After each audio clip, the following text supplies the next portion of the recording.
Assalamualaikum warahmatullahi wabarakatuh, teman pecinta sejarah. Apa kabarnya hari ini? Mudah-mudahan dalam keadaan sehat dan selalu dalam lindungan Allah Subhanahu wa taala. Bertemu lagi dengan saya Anissa Misani di program Baca Sejarah dan masih di serial kronologi sejarah tahun 628 Masehi bertepatan dengan tahun 6 hingga 7 Hijriah. Ada 5 peristiwa yang datang dari dunia Islam dan ada 5 peristiwa yang datang dari luar dunia Islam. Dari dunia Islam diawali dengan perjalanan ibadah umroh Nabi Muhammad SAW dan para sahabatnya ke Mekah dihalangi oleh Quraisy. Yang kedua adalah Bai'atul Ridwan, yang ketiga gencatan senjata Hudaybiyah. Yang keempat adalah pengiriman surat Nabi Muhammad SAW kepada para penguasa mengajak mereka memeluk Islam. Dan yang terakhir adalah pernikahan Nabi SAW dengan Zainab binti Jahash. 5 peristiwa yang datang dari luar dunia Islam. Yang pertama adalah masuknya Romawi Bizantium ke jantung negara Persia. Mereka mengancam ibu kotanya, Ctesiphon atau Al-Madain. Yang ketiga adalah pelengseran dan pembunuhan Kisra II digantikan oleh putranya Kafad II atau Cyrus. Yang ketiga adalah penobatan Khosrow Ardashir III sebagai Raja Persia. Yang keempat adalah perdamaian antara Persia, Sasan, dan Romawi Bizantium. Heraklius pulang ke Konstantinopel sebagai pemenang. Yang terakhir adalah masa kemelut Kekaisaran Jepang yang berlangsung hingga tahun 645 Masehi. Dan teman-teman pecinta sejarah, inilah kronologi sejarah tahun 628 Masehi bertepatan dengan tahun 6 hingga 7 Hijriah selengkapnya. Hari ini alhamdulillah ya, rangkaian peristiwa yang bersejarah yang terjadi tahun 628 Masehi baik dari dunia Islam maupun luar dunia Islam hampir tuntas. Dan tersisa satu saja, yaitu sejarah yang datang dari negara Sakura atau Jepang. Di Jepang pada tahun 628 Masehi itu ada di dalam periode Asuka. Dan tepat di tahun 628 ini kekacauan di Jepang periode Asuka ini menuju ke kekacauan hingga tahun 645 Masehi.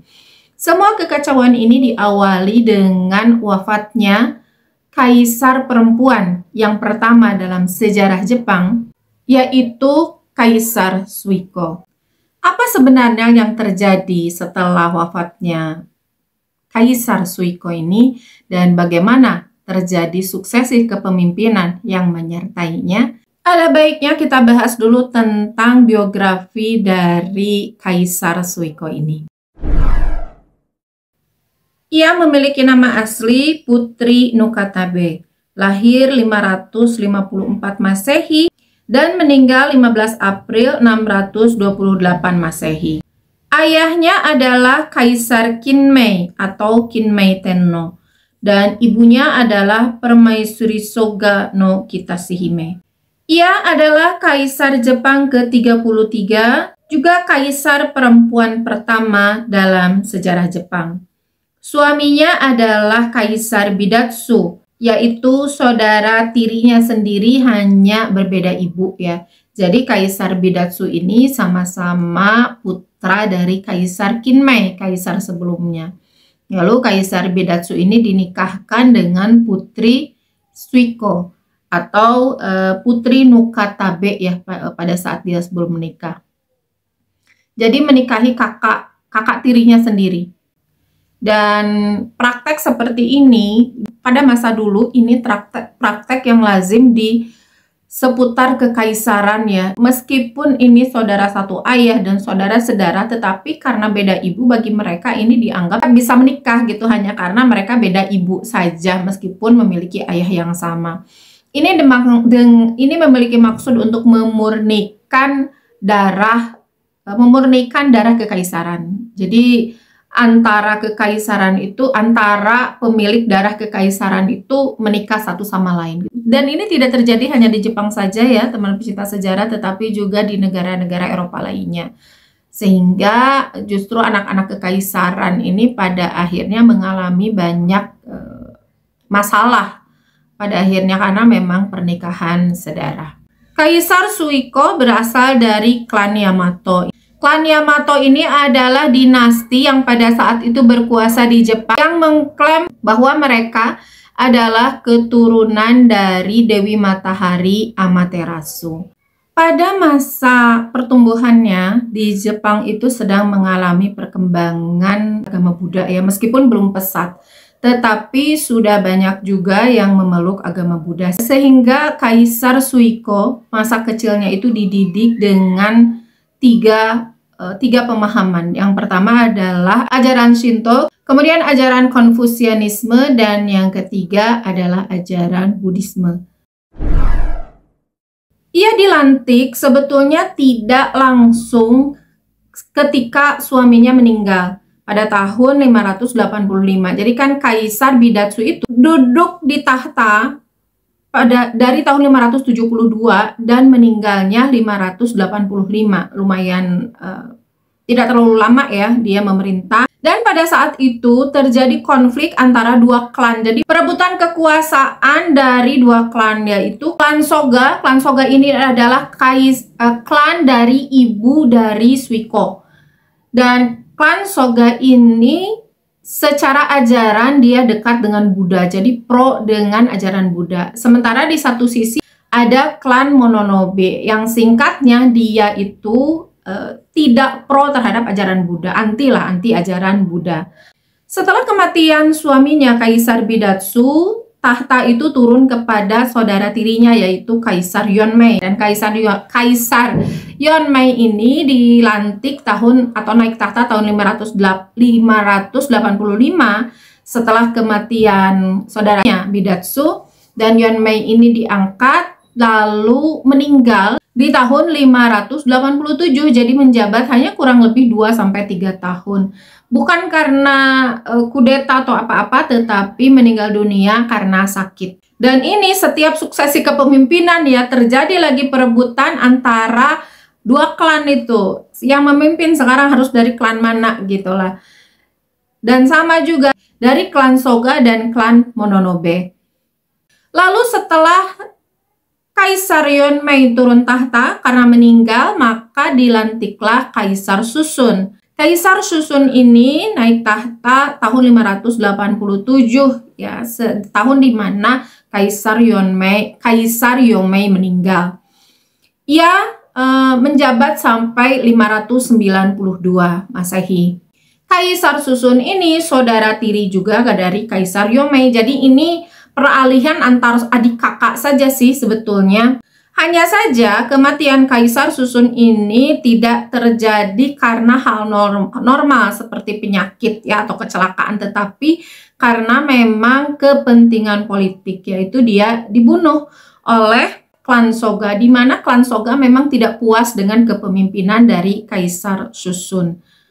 Klan Soga pada saat itu memang memiliki kekuatan yang cukup di pemerintahan, sehingga dia juga memiliki power, memiliki kekuasaan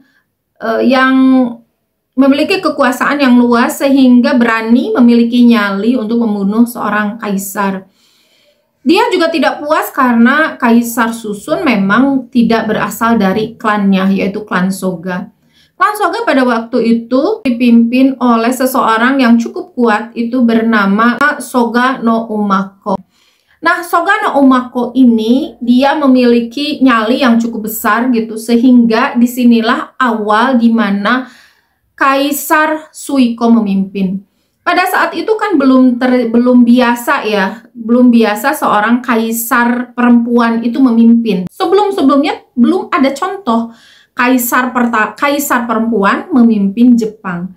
Tetapi klan Soga ini dengan begitu percaya diri dan nyali yang luar biasa besar, karena dukungan kekuatan juga yang memang cukup besar di pemerintahan, dia mengusulkan dan mensupport Suiko untuk naik tahta meskipun dia seorang perempuan. Karena di jajaran kementerian yang ada di pemerintahan itu banyak yang berpihak kepada klan Soga. Sehingga Soga no Umako ini mensupport Kaisar Suiko untuk naik tahta. Kenapa Suiko yang dipilih? Dengan dua alasan. Yang pertama, Suiko ini ibunya berasal dari klan Soga. Berarti dia pun membawa darah klan Soga. Dan yang kedua, Tidak ada lagi pewaris laki-laki, dan ini alasan utama yang diutarakan oleh Soga no Umako kepada para menteri bahwa tidak ada lagi calon lain. Ini keturunan kaisar, hanya tinggal keturunan Kaisar Kinmei, hanya tinggal perempuan saja. Sehingga mau tidak mau kalian harus terima kaisar perempuan, yaitu Suiko. Tetapi dengan berbagai deal-deal politik ya, di mana Kaisar Suiko ini tidak sepenuhnya memegang tahta, tidak sepenuhnya memegang kekuasaan. Dia itu hanya sebagai kaisar simbol. Sementara kekuasaan itu dibagi dengan wali, yaitu Pangeran Shotoku.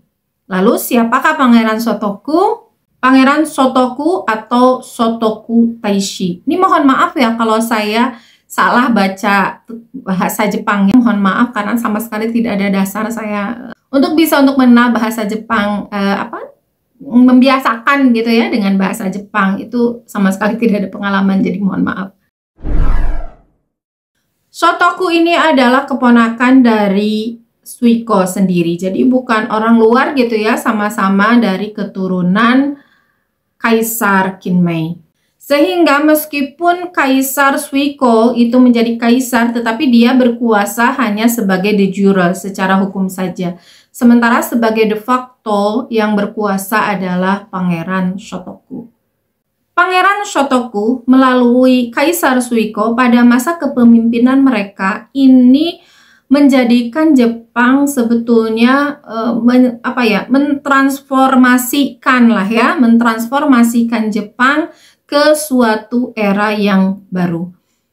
Dilihat dari pencapaian-pencapaian yang terjadi di masa ini, diantaranya adalah Konstitusi 17 pasal, di mana ini dibuat di tahun 604 Masehi oleh Pangeran Shotoku. Ini adalah undang-undang tertulis pertama di Jepang, memadukan prinsip-prinsip Konfusianisme, Buddhisme, dan juga sentralitas kekuasaan. Dan undang-undang ini tentu saja sangat-sangat menguntungkan ya, terutama di sentralitas kekuasaannya. Ini sangat-sangat menguntungkan klan Soga. Yang kedua adanya terjadinya sistem pangkat dan topi, di mana kan sebelumnya itu pemilih ini tentang sistem hierarki jabatan di istana atau di pemerintahan. Pada masa sebelumnya, sebelum Pangeran Shotoku dan Kaisar Suiko memimpin, jabatan-jabatan di istana itu diserahkan kepada klan. Jadi klan apa dapat jabatan apa, klan apa dapat jabatan apa gitu. Sementara dengan adanya sistem pangkat ini, bukan hanya darah bangsawan yang dilihat, tetapi juga ada testingnya lah. Jadi dites apakah memang layak atau tidak hanya berdasarkan darah bangsawan saja. Hanya saja darah bangsawannya itu tetap dibawa ya, hanya ada syarat tertentu lagi. Jadi darah bangsawannya itu tetap darah bangsawan yang harus memiliki keahlian dan kemampuan dalam hal yang nanti akan dia pegang gitu, jabatan yang akan nanti dia pegang, juga pekerjaan yang nanti akan dia tangani, itu harus memiliki kemampuan di bidang itu. Ini juga keuntungan bagi bagi klan Soga lah yang pada saat itu memang berkuasa di pemerintahan. Kenapa? Karena bisa saja misalnya sebuah klan itu sudah mengajukan seseorang itu dengan kekuasaan itu bisa dianulir dengan mengatakan bahwa orang ini kurang cakap, kurang layak gitu. Tetapi kalau misalnya yang memeriksanya jujur, ya tetap bisa lolos. Tapi kalau yang memeriksanya tidak jujur, ini bisa jadi peluang untuk meloloskan kepentingan kelompok tertentu. Pencapaian yang ketiga adalah promosi Buddhisme yang berjalan sangat masif pada masa ini. Salah satunya adalah dengan dibangunnya kuil Horyuji ya, kuil terbesar Buddha pertama yang ada di Jepang. Dan tentang kuil Horyuji ini sudah saya bahas videonya tentang apa dan bagaimana kuil Horyuji tersebut, kemudian isinya apa saja dan sebagainya. Sekaligus pada tahun 594 Masehi, di masa periode ini juga mereka, Kaisar Suiko dan Pangeran Shotoku itu mendeklarasikan agama Buddha sebagai agama resmi kerajaan. Dan sebetulnya ini menghentikan konflik panjang antara klan Soga dan klan Mononobe. Jadi karena lebih pro ke Buddha, Pangeran Shotoku-nya, maka menghentikannya itu bukan dengan cara berdamai, tetapi memenangkan satu klan karena dengan resmi menyatakan bahwa agama resmi kerajaan adalah agama Buddha, sehingga ya klan Mononobe sudah tidak bisa berbuat apa-apa lagi karena memang agama Buddha sudah dianggap agama resmi dan sah, tidak boleh diganggu-gugat. Pencapaian yang keempat adalah hubungan dengan dinasti Sui di Tiongkok yang berjalan dengan sangat baik. Dan tepatnya pada tahun 607, hubungan diplomatik itu dibuktikan ya dengan sebuah surat yang dikirimkan oleh Kaisar Suiko kepada dinasti Sui yang pada saat itu menjabat, di mana terjadi pertukaran ilmu, resmi terjalinnya hubungan diplomatik antara Kekaisaran Jepang dengan Kekaisaran dinasti Sui. Dan dengan terjalinnya hubungan bilateral ini, Kekaisaran Jepang itu banyak belajar dari dinasti Sui yang memang dinasti Tiongkok ini sudah pada masa itulah ya di Asia ini sudah di taraf yang sangat-sangat tinggi dari sistem ilmu, sistem teknologi, perkembangan ilmu, budaya, dan sebagainya. Hubungan yang baik dengan Tiongkok ini juga ditandai dengan diadopsinya pemakaian kalender Tiongkok oleh Kekaisaran Jepang. Bukan hanya penanggalan, bukan hanya kalender yang dipakai, tetapi pencatatan administrasi juga teknologi menyerap dari kemajuan dinasti Sui pada masa itu. Ada beberapa kontroversi ya yang mengiringi kejayaan atau mengiringi nama dari Kaisar Suiko ini, yaitu di mana Kaisar Suiko ini terkenal sebagai kaisar perempuan yang bijaksana karena menghentikan pertikaian antara klan Soga dan klan Mononobe. Tetapi di satu sisi juga terjadi berita yang tidak terlalu bagus lah, atau citra yang tidak terlalu bagus yang mengiringi nama Kaisar perempuan Suiko ini. Karena dia dianggap sebagai kaisar boneka saja, karena yang memerintahkan Pangeran Shotoku dan Soga no Umako sebagai kepala dari klan Soga atau ketuanya dari klan Soga. Sehingga ia dianggap sebagai apa, dipertanyakan gitu, apa kiprahnya, dia cuma nama aja. Meskipun dia kaisar perempuan dan punya nama besar sebagai kaisar perempuan pertama di Jepang, tetapi dia tidak memiliki kiprah yang terlalu baik gitu. Jadi ada yang memujinya, tetapi di sisi lain ada yang memuji prestasinya sebagai kehebatan dia gitu ya, sebagai kaisar perempuan pertama, juga sebagai kaisar yang bijaksana, tetapi di sisi lain ada juga yang mempertanyakan kiprahnya. Dia sebagai apa sih di kekaisaran itu? Namun tetap saja periode masa pemerintahan Suiko ini tetap saja disebut sebagai periode yang paling stabil.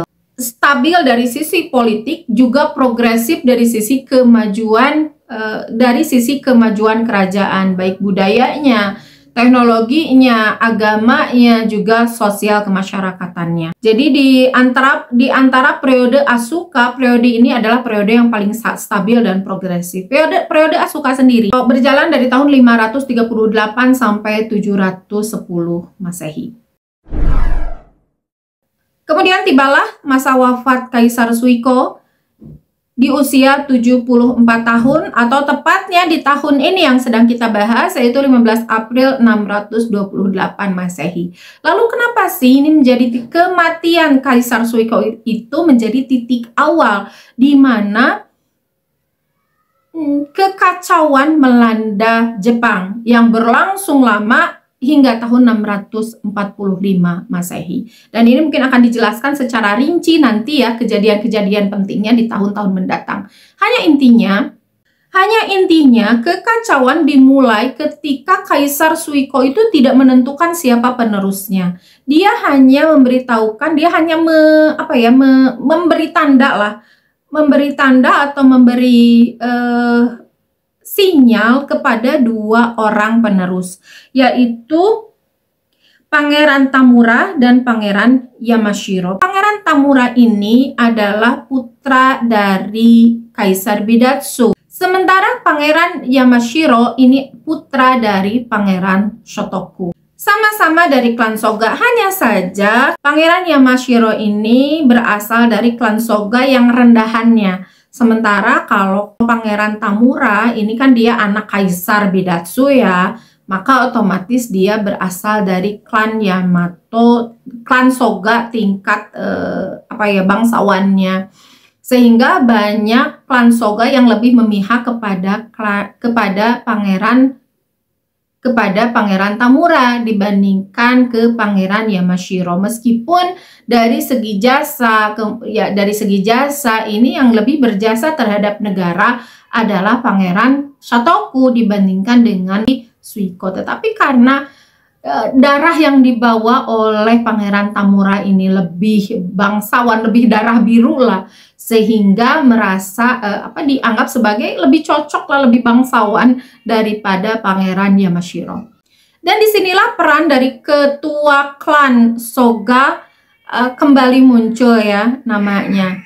Hanya saja kali ini bukan Soga no Umiko. Sudah digantikan karena Soga no Umiko sudah meninggal, itu digantikan oleh keturunannya, putranya, yaitu Soga no Emishi. Dan disinilah Emishi itu berperan dalam menaikkan pangeran berikutnya menjadi kaisar. Dan yang dia dukung bisa ditebak ya, tentu saja adalah Pangeran Tamura. Maka naik tahtalah Pangeran Tamura menjadi kaisar Jepang dengan nama Kaisar Jonmei, yang naik tahta pada tahun 629 Masehi. Tidak setahun sih ya, beberapa bulan lah ya, sejak dari kematian Kaisar Suiko. Dan disinilah awal mula semua kekacauan yang terjadi di Jepang, di mana klan Soga itu semakin berkuasa di kekaisaran. Bahkan bukan hanya orang-orang yang kredibel lagi yang menjabat di pemerintahan, tetapi banyak juga orang-orang yang tidak kredibel. Karena tadi ya saya katakan alasannya, yang sistem pangkat itu di satu sisi memang bagus, tetapi ketika dijalankan dengan berbagai kepentingan itu justru akan memberikan kekuasaan yang sangat besar kepada klan Soga. Dan ternyata inilah yang terjadi. Sehingga karena klan Soga itu sudah berkuasa sedemikian rupa, terjadilah pemerintahan yang sangat-sangat otoriter, di mana Kaisar Tamura sendiri ternyata tidak terlalu berperan. Yang lebih berperan adalah Soga no Emishi atau ketua dari klan Soga, yaitu Emishi. Dan ini tentu saja membuat bukan hanya bangsawan di luar klan Soga ya, tetapi klan Soga yang juga masih memiliki kebaikan gitu, menganggap bahwa ini sudah tidak baik apa yang dilakukan oleh para bangsawan yang duduk di pemerintahan. Sehingga ya bukan hanya otoritarianisme yang terjadi, tetapi juga adanya praktek korupsi, kemudian praktek nepotisme jelas ya. Sehingga ini jelas sangat-sangat merugikan negara.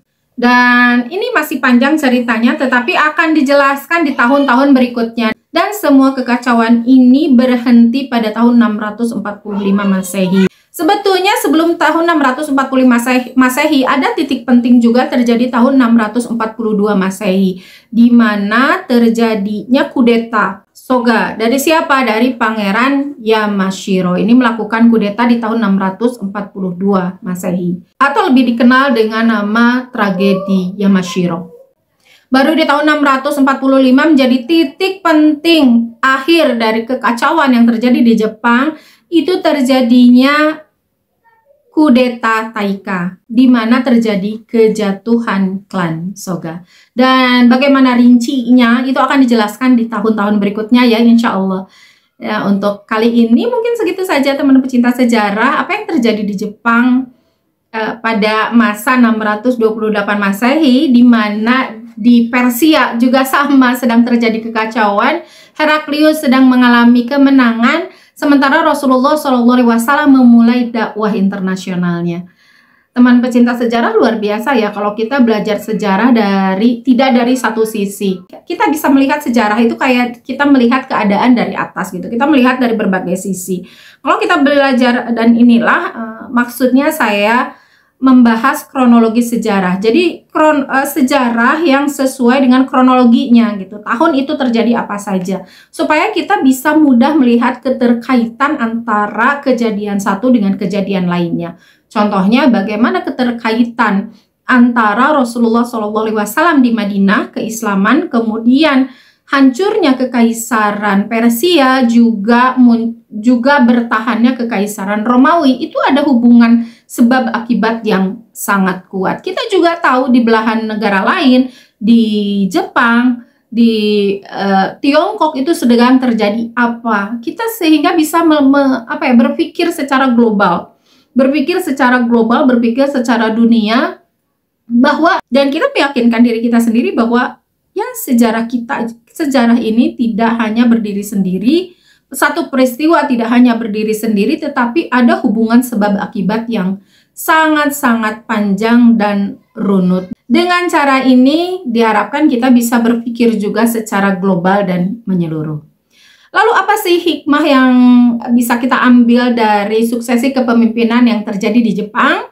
Untuk kali ini hikmahnya saya serahkan kepada Anda semua, teman pecinta sejarah. Kira-kira apa sih hikmah yang bisa kita ambil dari suksesi kepemimpinan yang terjadi di periode Asuka Jepang? Terima kasih sudah menyimak, teman pecinta sejarah, dan mohon maaf atas segala kekurangannya. Insya Allah bertemu lagi esok. Jangan lupa untuk like, komen, dan subscribe. Juga share ya kepada orang yang Anda kenal, agar juga bisa sama dengan kita melihat sejarah dengan pandangan yang global dan menyeluruh. Wassalamualaikum warahmatullahi wabarakatuh.